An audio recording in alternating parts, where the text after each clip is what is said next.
We are here to welcome, what was the name again? Fischer? Fischer, James Fischer. So we were thinking about what are we going to say, you know? And you know, I'm shy, and he's illiterate. You know? I mean, he's from South Carolina. You can't understand what he says anyway. Thank God for Mississippi. Yeah. So, well, I just thought we'd reminisce for a second. You know, we started this practice 45 years ago. You remember our anniversary date, dear? Sometime in '79.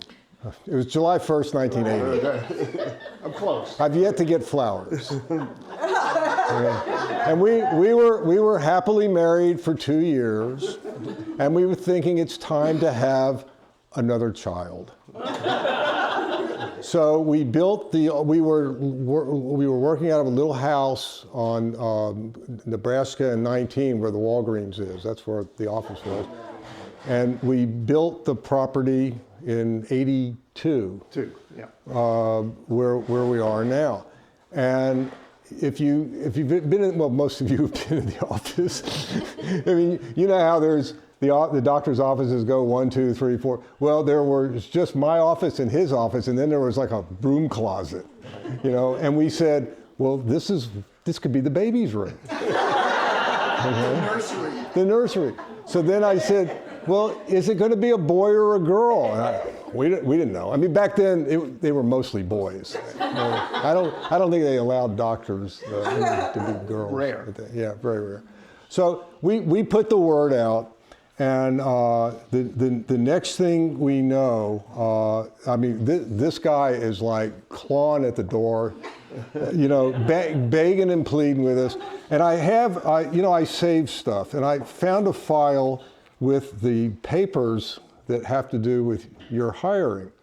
And I'm not going to read through all of this, but there's one here where after he's come and met us, where, I mean, it's really sad. He grovels about, you know, how poor he is, and he's fathered 3 children out of wedlock, and he's supporting 2 ex-wives, and would you please hire me? He said, I'll work for anything. Yeah. So we said, well, you know, let's look into it. We could probably get this guy cheap, all right? Okay. Yeah, and we did. I'll let him tell you what we paid him. I'm not going to say that. But I do want to say one thing out of all seriousness. So, you know, he seemed like a reasonably decent person. You know, his parole officer thought he was great. But we thought we'd have to do a little bit of digging. And I have from here references on you. I mean, this is serious. And one of them, I'm not going to read them all, but one of them I want to read an excerpt from. Does the name H. Worth Boyce mean anything? This guy is a world-renowned gastroenterologist. You remember him? Yeah, I remember him. Probably the most famous guy in the internal medicine. Yeah, and this is what he said. He said, Dr. Fischer is an outstanding resident and was a pleasure to work with. He seems dedicated to learning all aspects of internal medicine and is a receptive, enthusiastic student of medicine. He was now this is the funny part, he was dependable and prompt.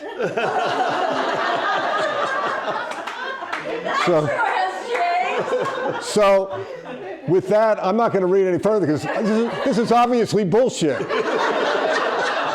Okay. So before we go on, there are a couple of your employees who have something for you. Who wants to start?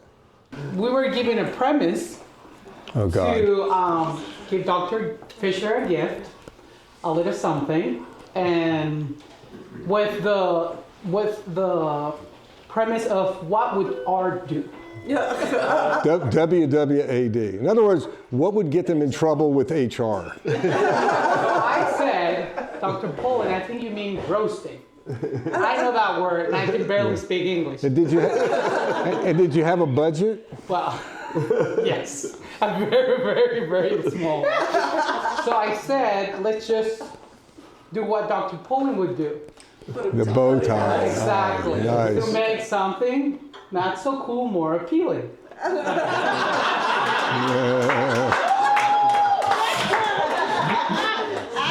I'm not sure how we should take that. So if you can please read it. From over here. Okay. Who's next? So now I know you are retiring and you always thought you were the shit, so here's some toilet paper to thought that. What does it say on it? Official retirement paper. That's your severance agreement. That's only a week's worth. On the theme of toilet paper, this is something that you're going to need. That's from the Rutledge Museum of Medicine. Was that yours? No, I don't know where that one came Okay. from. I've got several. Okay. He told me it was a hat. Okay. It'll make a great planter. Do you sell them before he brings it home? He gets to pass them out. Retired. Ask someone else. Phone number not listed. That's good. And not my problem. But you broke it. Okay. I can't make a speech. I have no idea what the hell this is. Okay, so Dr. Fisher, let me see. Stand back. Your memory is so bad that Dr. Poland wrote you this prescription for these memory mints. Maybe he needs them. It's so bad I could begin to show up for work wondering if it was going to be a big game of guess of who now. Memory mints. For senior moments. Extra strong. Why do they look like they're little blue pills? What's that? Oh, wait a minute. No, those are the wrong ones. Those are mine.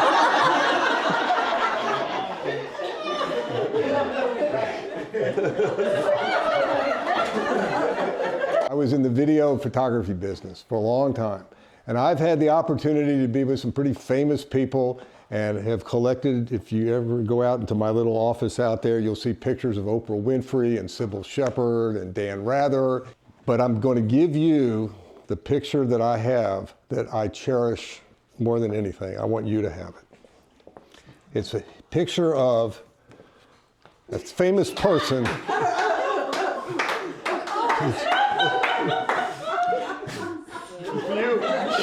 Wasn't he adorable? And maybe with a little luck, you'll get him to autograph it. First, I want to thank Monty, especially, Yeah. and Arthur, for obviously putting this event on, and we just really appreciate your efforts, and I think everybody enjoyed the party. It was just Art and I. On every other night, every other weekend, we had 10 to 20 patients in the hospital at that time. 20 to 30. Sometimes it was insane. There was no hospitalist, there was no cardiologist, there was no pulmonologist. We ran everything. So when Jim came in, we went from, and Fischer will attest to this, from every other night to like we thought we died and going to heaven every third night, every third weekend. And it's been just a wonderful relationship. Partnerships is, true partnership is you can close your eyes and relax and know that the guy's there for you. Your patients, which have entrusted you, they're getting the best care. And Jim, I can honestly say, you super job, and it just made our life so much nicer, top to bottom. I thought I would go before you, but some things are strange. But my wife won't allow me. But yeah, it's just been this wonderful relationship, and just want to thank you from the bottom of my heart for all the time and effort and your just tremendous contribution to this practice. So I was thinking, well, he's going to be retired now. He's going to be bored. He's going to miss things like Epic. Peer-to-peer review. He's gonna beg us to come back. Right. Prior authorizations. I mean, you can just wish you were with us, I'm sure. But seriously, I just really hope that you have a wonderful retirement, that you get to, enjoy the time with your family, your grandkids. Hope you get to do all the baseball you want to do, and fishing and whatever else you end up wanting to do. Whether it be golf or maybe even tennis, but we don't pickleball. But anyway, there you go. So anyway, I just wish you the best, and I wish you'd stay, but I understand. We forgive you. Because I was supposed to go before, whatever. But anyway, thank you from the bottom of my heart for all the years. Been a great partner. Yeah, yes, you have, without a doubt, man. Jim sent us a beautiful letter a couple of months ago telling us that he was going to retire. And the neat thing about this letter is to express the feelings that I have for you, I'm going to just read this letter and just change the tense. Okay? And I'm only going to go so far because some of it's personal at the end. So I'm not going to embarrass you. So bear with me here. It is with mixed emotion that I would like to officially express my receipt of your intention to discontinue the practice of medicine at Palm Harbor as of 12/31/24. Jim, it is hard for me to express how grateful I am that you provided me with the opportunity to join our practice back in 1984. Who would know that we would nearly set a record for longevity as a successful, cohesive practice? We have been a great team with our varying strengths keeping us on the road to this success. We have maintained an impeccable reputation in the community that has brought a continuous flow of new patients to the door to the point that expansion was the only way to accommodate them all. Those were his words that I'm just going to turn around and put right back on you, buddy, because they're true. Yeah. And I'll just add my own thoughts in closing. You all have heard me say this many times. We've been together for 45 years. Partners don't last 40. No, I mean very few relationships of any kind last 45 years. And not only have we stayed together for 45 years, I'm telling you all, hand to God, there has never been a cross word between us, ever. That's not to say that we haven't disagreed on certain things, but we've always sat down and settled them in a gentlemanly fashion. It's just so unusual, and it speaks to the character of these two people, not me. Okay, but these guys, I mean, I personally, and I know you feel the same way, just feel blessed that we've been together this long. And I hope, looking out at the new doctors who have joined us, that we can sit here 45 years from now and say the same thing. I said we could sit here 45 years. So, and I want to also emphasize one thing that Hugh said. I don't know if, well, I'm sure you realize how important this is. When you go away, we take our patients, their welfare so seriously. And when you go away, you want to know that they're just as good off, maybe better off, if I'm not there. And it's true. It's true. You never, ever had to worry a minute that you're going to come home and find that your practice has been shot to hell. So I don't know what else to say. I think you said it. You said it all, and we will miss you. No, you don't get to speak. You're out of here. Love you, man. Really good. Wait. Do you want to say something? I guess I will. I didn't know. Yeah, I have nothing prepared. Do you want to borrow my bar mitzvah speech? Yeah. I will make some historical comments too, because I know when I was in my second year of training, and that's usually when you're looking around for a job, and I sent out letters to like all the doctors in Tampa. I have it. I have that too. Got that letter. I sent out all the doctors in Tampa, and nobody needed any help. And so I went to the program director. I said, "You hear from anyone?" They go, "Oh yeah, there's these guys in Palm Harbor. Why don't you call them?" And that was when I sent the letter over, and we made arrangements for a meeting. And Dr. Poland decided we're going to have the meeting on his boat. So it's a sailboat. And so he asked me, "Do you know anything about boats?" I go, yeah, I got some boating experience. He goes, "Good, take the wheel." So now we're in the Intercoastal. He's got a pretty big boat, and the channel's pretty narrow. And You ran it aground. That was you. no, that was that's the punch. He's just like my wife. He stole the punchline. So anyway, we get out successfully out to Caladesi Island for the afternoon. He goes, "I'll have you know that Dr. Bernstein was here, and he ran the boat on the sandbar, so we didn't hire him." So you might have a chance now. That was. So my next hurdle to get over, he goes, "Well, we got some references. It looks okay. We'd like you to come over and cover our practice for a day." He wanted the weekend. It was his weekend, of course, not Rutledge's weekend. So he signs out the patients, and I'm going, patient 1, 2, 3, 4, 5. There's 25 patients, in the hospital. And, he's kind of watching my face. I wasn't like shaking or anything like that. He goes, "The last guy here was on faculty up at, in University of Tennessee or whatever, and after he covered for the weekend, he ran and we never heard from him again." He was the chief resident at, what was it? It was some Ivy League school. And he says, "You have too many sick patients." Yeah, sick people. So I said, this is just like Tampa General's. So anyway, that worked out fine. He goes, "Okay, you want to do this again next month?" So anyway, and it happened to be his weekend again. What do you think of that?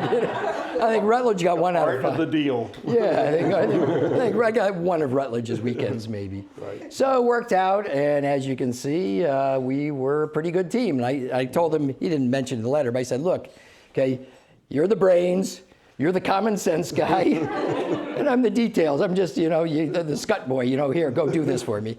And it worked, so here we are 40 years later, and we didn't break up like most practices and, other doctor corporations, like the recent diagnostic clinic that went down the toilet, Here we are, so it's been great. And I told him in the letter, I said, "It's one of the greatest life decisions I made, because here I am.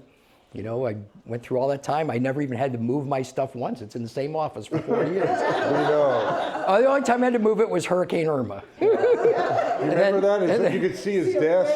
Yeah. And then Cynthia, and we uncovered, you see, I showed people the famous desk blotter has been uncovered 1987. Wow. No.